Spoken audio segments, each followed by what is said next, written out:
Once upon a time, there was a little boy and a little girl. Both were beautiful like diamond and pearl. They were also clever, naughty and sweetie. Intelligence increased their charm and beauty.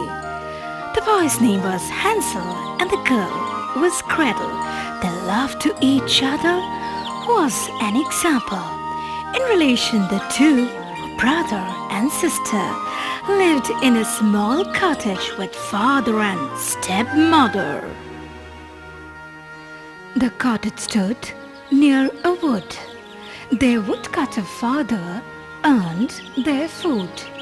From dawn to dusk, through hard labor, tried to provide his family from need and hunger. The father was very poor and they were very hungry, and the poverty caused the stepmother cruel and angry. To them, proper meal was a dream. Milk, cake and ice cream. Those were an absurd thought, though the kids tried a lot not to express their grief and pain, increasing their father's burden. Poor Hansel and Gretel experienced starving was their frequent friend. They had no chance to make merry or to stay gay. Toiling was their daily routine throughout the day. Hansel and Gretel labored a lot to help their poor father. Poverty had stolen their childhood. Their condition was so bitter.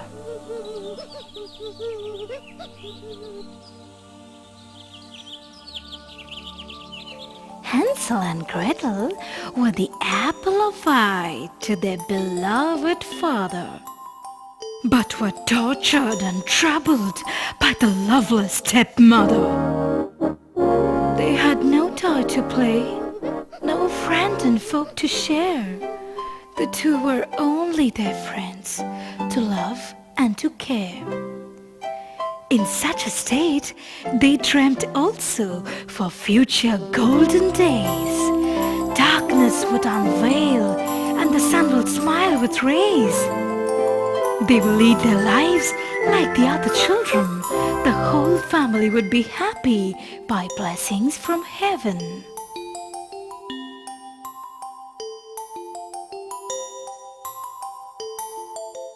Their condition was so worst, no proper word to say. No food was there to meet up their hunger. Their father became very disappointed, and getting the chance, the stepmother said, provoking the children's father, "Drive away Hansel and Gretel, right from here forever.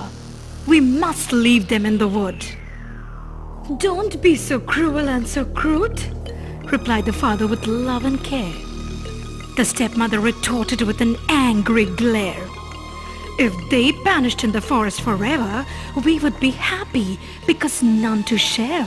As before, as you will labor, the condition will be in our favor.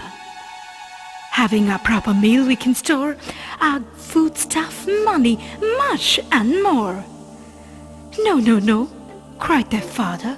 "But we must," shouted stepmother. The two poor brother and sister forgot to sleep due to hunger. They were listening at the door, their parents discussing. "Dear Gretel," Hansel said, "I've got a plan. Now I'm going to collect some pebbles, and as I plan to work, we will get back from the wood before the day gets dark." The next day morning, they went into the wood all together. Hansel dropped pebbles on the path, one after another.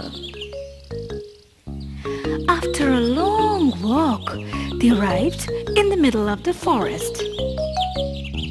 Their father said to Hansel and Gretel, "Wait, you kids, just to take a rest. To collect some woods, we are going into the deeper wood. In between the time, don't forget to have your food.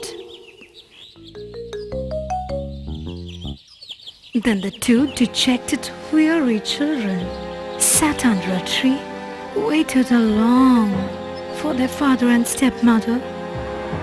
The day had gone. Evening crawled.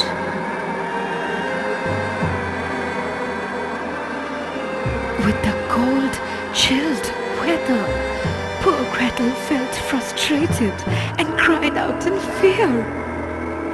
"Don't get frightened," Hansel consoled, "when I am here. Put forth your courage. I will easily manage the entire situation. We must live and will free out from any damn condition." Thus Hansel assured his dear little sister, because struggle taught the young Hansel to be brave in danger. Hansel's sole slogan was, "Fortune favors the braves," and he added the next line with, "The cowards dig their graves." Come on, Gretel, dear sister, I'm at your side. We're for each other, friend, mate and guide.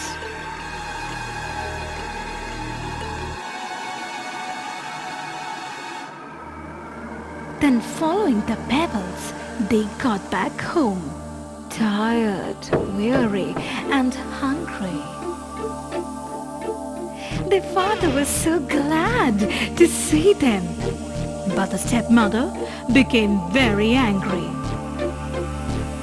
What a welcome they received as soon as they returned.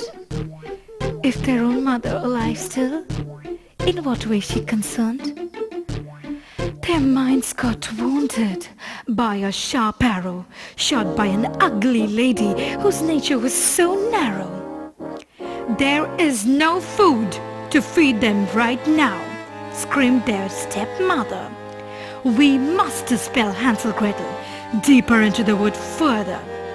"No, and never," said the father with despair and pain. "We must," said the stepmother. "This time they can't back again." Confined the two kids in a room, the stepmother locked the door. Because Hansel could not collect pebbles, she was rest assured. In fact, truth is stranger than fiction.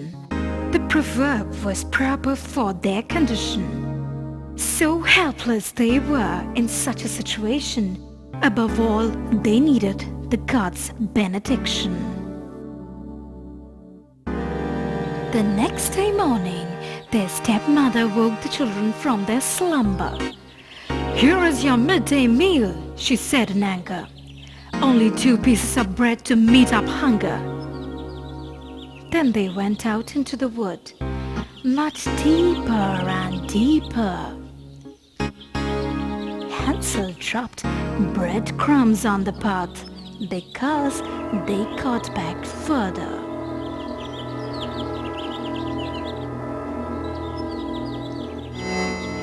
When they arrived at the middle of the wood, "Wait here, children, and take your food. To collect some wood, we are going into the deeper forest. In between the time, you may take rest. We will come back after an hour. Look after each other with full care." Saying so, their father and stepmother went into the deeper wood. Though the kids were tired and hungry, but were not eager for their food. Hansel and Gretel, the poor children, waited all the day. But no one had come to them and bring back straight away. Waiting along, they fell asleep, so exhausted they were. It was dark at night when they awoke, became beware. When the moon appeared, they got up in a hurry, but they could not find any crumb.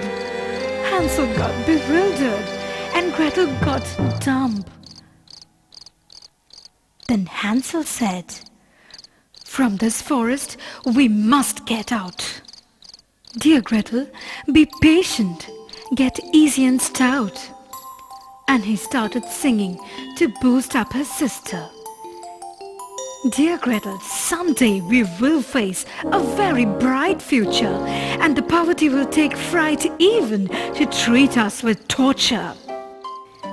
We'll meet a bright future. We'll be happy all together. It is coming, dear Gretel, the golden future.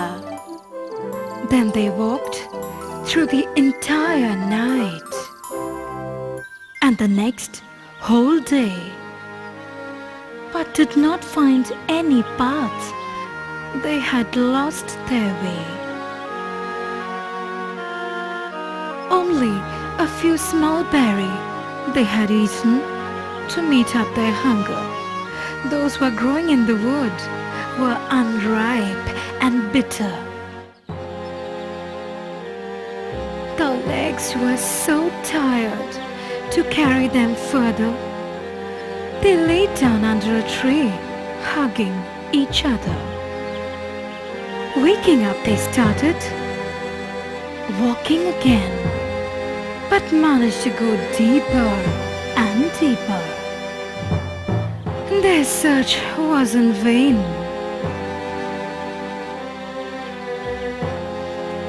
They would perish if help did not come soon. And that was a bird in disguise, out of a boon. At midday, they saw a little snow-white bird sitting on a branch of a tree. It sang so beautifully that their minds became raptured, and then the bird started flying.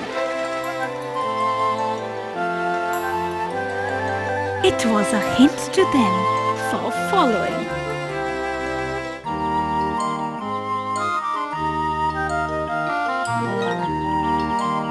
They followed the flying minutely until they came to a house invariably. The bird sat on the roof of a house. When they came closer, they did not see such a house before. To them, it was a wonder. The house was made by bread and cake with candy and sugar. It was so alluring that to taste it, they got eager. "Let's ourselves to a good meal," said Hansel. "I will eat a piece of the roof. You eat from the window, oh Gretel." They continued to eat without being distracted. Having such a dream food was quite unexpected.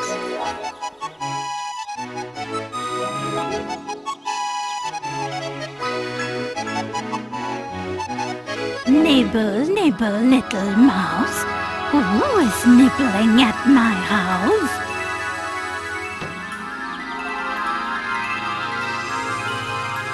The children answered from outside, "The wind is nibbling at your house, the heavenly child, not any mouse." The door was opened, and all of a sudden a woman appeared, as old as a mountain.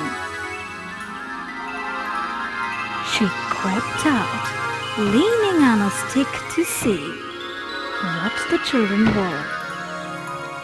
What they hold in their hands? They dropped those out of fear. "Oh, you dear pretty children, who brought you here? Just come in and stay with me. Nothing is to fear." She took them by the hand and led them into her house very carefully. Then she served them with milk, pancakes, apples, jam, and jelly. Afterward, she made 2 nice beds, decked in a white bed cover. After lying, the kids were thinking they were in the heaven forever. But the old woman had only pretended to be friendly. She was nothing but a wicked witch. Overall, actually, to lure children, she built her house with bread, cake, adding candy and sugar that she captured and killed her catch and to cook them for her dinner. It was her sheer plan and calculation. So ugly was the witch and her aspiration. Witches have red eyes and cannot see far and distinct, but they have a sense of smell, like animal instinct, and know when humans are approaching. So cruel they are, so bewitching. Early the next morning, she got up and went to their beds silently. Then looked at the 2 of them lying there so peacefully. With their full red cheeks, they will be a good mouthful. She mumbled to herself and became very cheerful. Then she grabbed Hansel with her hand and locked him in a cage. "Cry as much as you can," she shouted in rage. Then she shook Gretel and cried louder. "Get up, you lazy bones, and don't try to bother. Fetch up water and cook something good for your brother. He is locked in a cage and is to be fattened up. When he is fat enough, I am going to gulp." Gretel began to cry, but it was all for nothing. She had to obey her order without any stopping. Every morning, the witch crept out and shouted in anger, "The naughty cat, nasty Hansel, stick out your finger so I can feel if you are fat yet. I am getting impatient. I can't wait." Instead of showing his finger, he showed a thin bone eaten in a dinner. So clever and desperado was Hansel to free out at any cost from this shackle. With her poor sight, the witch could not see the bone quite perfectly. Thus, Hansel was foxing the witch quite regularly. When 4 weeks had passed and Hansel was still thin ever, impatience overcame her. She could not wait any longer. "Hurry up and fetch some water," she yelled to Gretel. "Tomorrow I am going to slaughter your brother Hansel." Gretel cried, "Dear God, please help us by your power and save us forever from this witch-woven snare." "Save your sobbing," said the witch. It doesn't help you at all. No God will come to help you, but because here I install. Always witches try to prove than God they are stronger. But at the end they realize that than God they are much weaker. The next morning, Gretel woke early, hung up cauldron with water and made a fire. Then started praying to the god again to rescue them from this mire.